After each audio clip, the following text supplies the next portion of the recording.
Buenas noches, mi nombre es Dimas Gabriel Briceño Ochoa y junto a mi compañera Keila Guerrero representamos al grupo número 5 de Auditoría 1 de la mano de la profesora Ana Belisario. Pertenecemos al cuarto año de Contaduría Pública, sección B, de la Universidad Católica del Táchira. En esta ocasión expondremos sobre la norma internacional de auditoría 240, que trata acerca de las responsabilidades del auditor en las auditorías de los estados financieros con respecto al fraude. Con respecto a la vigencia, esta norma expone que es aplicable en todas las auditorías de estados financieros correspondientes en los periodos a partir del 15 de diciembre del 2009. En una breve introducción, les expondré que la finalidad de esta norma internacional de auditoría es la de formular normas y suministrar criterios sobre la responsabilidad del auditor a la hora de evaluar la existencia de posibles fraudes o errores en las auditorías de estos estados financieros. Al llevar a cabo la planificación y los procedimientos correspondientes en las auditorías, como por ejemplo la evaluación de resultados o el informe de estos mismos, el auditor debe tener en cuenta ciertas irregularidades que pueden presentarse en los estados financieros como resultado de estos fraudes o errores. El término fraude hace referencia al acto intencionado por uno o más individuos que dan como resultado estas irregularidades. Un ejemplo de ellas son la manipulación y falsificación de los documentos, la apropiación indebida de activos, los registros de operaciones inexistentes, así como también la aplicación incorrecta de criterios contables. Esto con respecto al fraude. Ahora, con respecto a los errores, se puede decir que es un acto no intencionado, pero que aún así genera irregularidades en los estados financieros o en la información financiera, como por ejemplo errores aritméticos en los datos contables o la aplicación incorrecta en los criterios contables. Esta norma internacional de auditoría 240 presenta las responsabilidades del auditor con respecto al fraude en las auditorías de los estados financieros, así como también explica los pasos a seguir para poder aplicar las normas 315 y 330 para el manejo de los riesgos de información relativa, y también da una guía para cómo proceder y qué procedimientos se deben aplicar en el caso de que realmente se presenten situaciones con fraude o se determinen errores, ya que es el auditor el responsable de decidir si fue un error o no fue un error, si fue un fraude o no fue un fraude, si fue intencional o no fue intencional.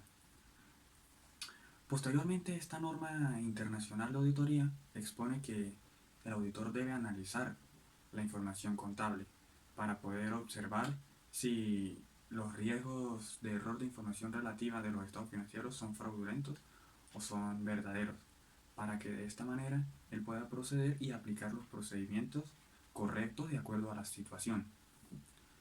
Porque sucede que en caso tal de que sea un fraude, el auditor no va a exponer abiertamente que es un fraude, sino que él va a decir que esta es la causa de riesgo de error común de información relativa, para que de esta manera él pueda exponer toda la información financiera fraudulenta y todas las malversaciones de activos.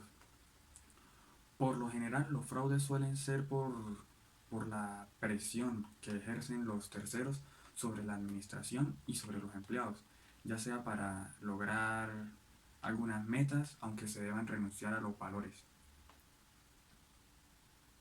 Alcance. Esta norma internacional de auditoría ya sabemos que es la que trata con respecto a las responsabilidades del auditor con respecto al fraude en las auditorías del estado financiero. Eso está más que claro. Pero también tenemos que tener en cuenta que esta norma expone cómo se deben aplicar la norma 315 y 330, que tienen que ver con el riesgo de incorrecciones materiales debido a fraude. En el marco conceptual, esta norma expone dos conceptos, que es el fraude y los factores de riesgo, ¿sí? Citando a la norma internacional de auditoría 240, ella expone que el fraude es un acto intencionado, realizado por una o más personas de la dirección, los responsables del gobierno de la entidad, los empleados a terceros, que conlleva la utilización del engaño con el fin de conseguir una ventaja injusta o ilegal. ¿Sí? Esto quiere decir que el fraude es una acción contraria a la verdad, a la rectitud, a los valores y a los principios, pues el fraude es un perjuicio en contra de las personas o de la organización, como puede ser del Estado o de una empresa. Pues como ya lo habíamos mencionado anteriormente, el fraude tiene múltiples o diversas formas de cometer distintos tipos de fraude. Como lo mencioné anteriormente, va desde la falsificación de documentos hasta las anulaciones de facturas, declaraciones de pagos de salario a trabajadores que ni siquiera existen. El siguiente concepto son los factores de riesgo de fraude, que nuevamente, citando a la norma internacional de auditoría 240, ella expone que son hechos o circunstancias que indiquen la existencia de un incentivo o elemento de presión para cometer fraude o que proporcionen una oportunidad para cometerlo. Es decir, se puede decir que estos factores de riesgo son todos aquellos procesos que aún la organización no ha implementado en la organización. Esto quiere decir que existen controles incorrectos o indebidos que no se están aplicando. Como por ejemplo, en el lugar donde yo trabajo, pues anteriormente era una bodega, ¿sí? Era un negocio que simplemente surtía y vendía víveres, pero empezó a crecer y empezó a convertirse en un mini supermercado. Entonces, esto trae como consecuencia que la organización se expande y como no se han implementado los debidos procedimientos o los debidos sistemas, pues se notan algunas fallas, algunos errores en las cuales hay que solventarlos para que la organización pueda funcionar correctamente y de esta manera poder evitar los fraudes o factores de riesgo que puedan suceder por parte de la directiva. Muchas gracias y a continuación viene mi compañera Keila Guerrero.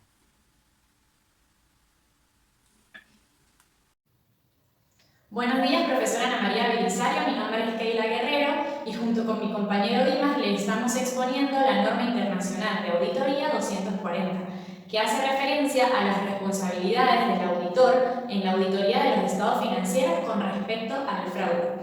Para seguir un poco con el contexto de lo que ella expuso, esta norma internacional nos habla de cómo reconocer un fraude en los estados financieros y si este fue por algún error intencional o no. Además, que si existió el fraude, saber qué partidas influyeron en los estados financieros. Esta norma internacional tiene una serie de requerimientos. Vamos a entender por requerimientos los pasos que debe seguir el auditor para el reconocimiento del fraude. Yo quiero hacer algunas paradas en algunos requerimientos que me parece que tienen que ver con la materia que estamos viendo. Como primero tenemos el escepticismo profesional. ¿Qué entendemos por escepticismo? Es esa actitud que debe mantener el auditor de si algo es verdad o no es verdad. Él debe mantener esas preguntas, cuestionarse y reconocer si hay algo que está mal en los estados financieros. Él, por supuesto, puede reconocer y dar fe que la información que está allí dada es una información veraz, pero si él reconoce o ve que hay algo que no está bien, él puede investigarlo. Además, nos hace también referencia a que no importa si yo ya trabajé con esa empresa o con esa entidad, yo no tengo que recordar lo que ha pasado antes. En cada auditoría debo mantener mi escepticismo profesional. Como segundo tenemos la discusión entre los miembros del equipo del encargo. Es decir, deben mantener y hacer una discusión sobre si puede haber alguna posibilidad de fraude en la entidad. ¿Con quién se suele hacer esto? Se suele hacer con todo el personal más capacitado.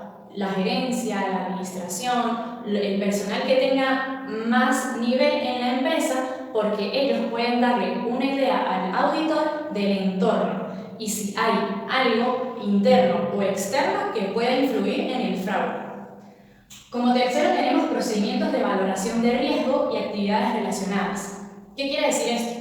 Que el auditor debe saber cuál es el entorno de la empresa y conocer cuál es el control interno de la misma, sabiendo que este tiene que estar dado por la administración. Entonces, él lo que hace es revisar si este control interno está bien dado, si se hacen los seguimientos, si se cumplen los estándares, para él conocer cómo es la situación, cómo se maneja todo dentro de la empresa.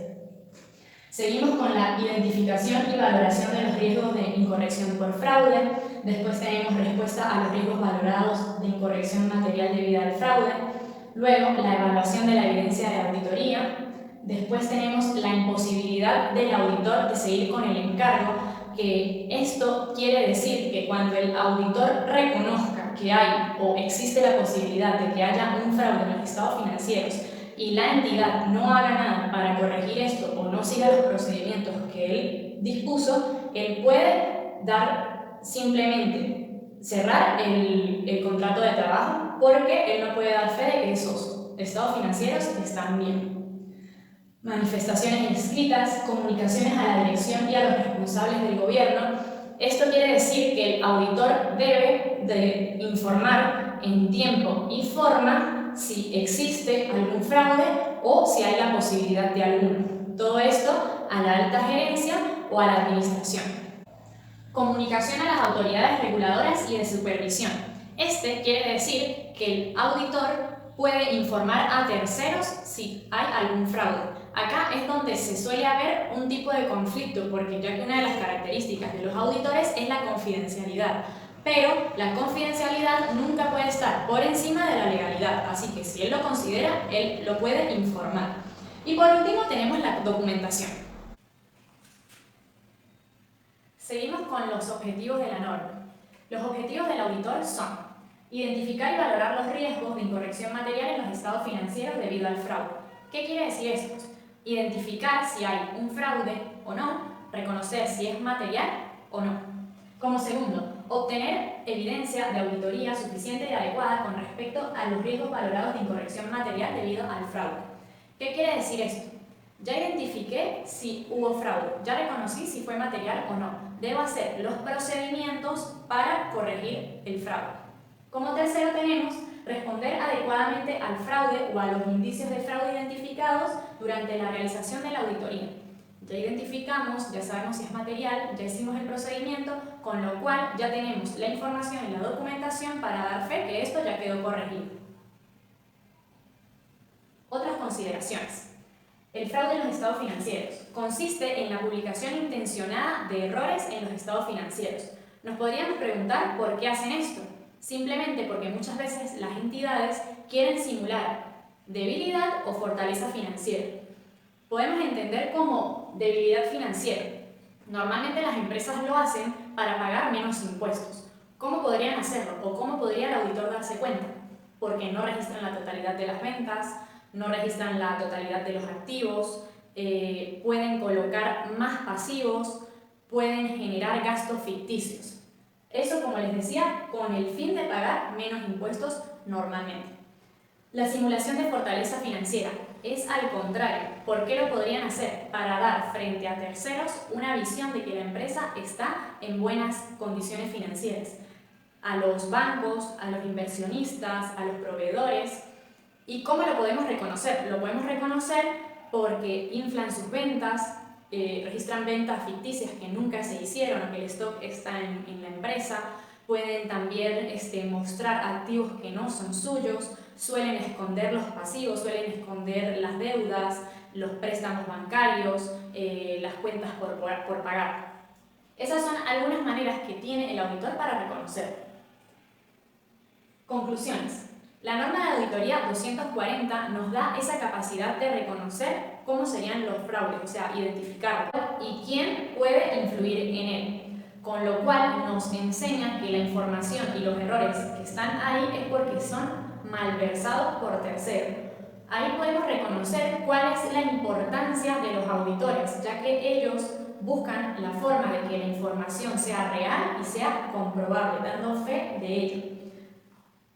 De esta manera, disminuyendo los riesgos financieros y los fraudes que cualquier empresa pueda tener. Como bibliografía tenemos el Manual de Procedimientos de Control de Calidad, Auditoría, Revisión y otros encargos que usted nos facilitó. Además, sacamos información de 2 páginas de internet que fueron recuperadas el 30 de octubre del 2021. La primera de Auditor, que se llama NIA 240 aspectos claves, y la segunda de un PDF de la ICJCE, la finalidad de esta norma.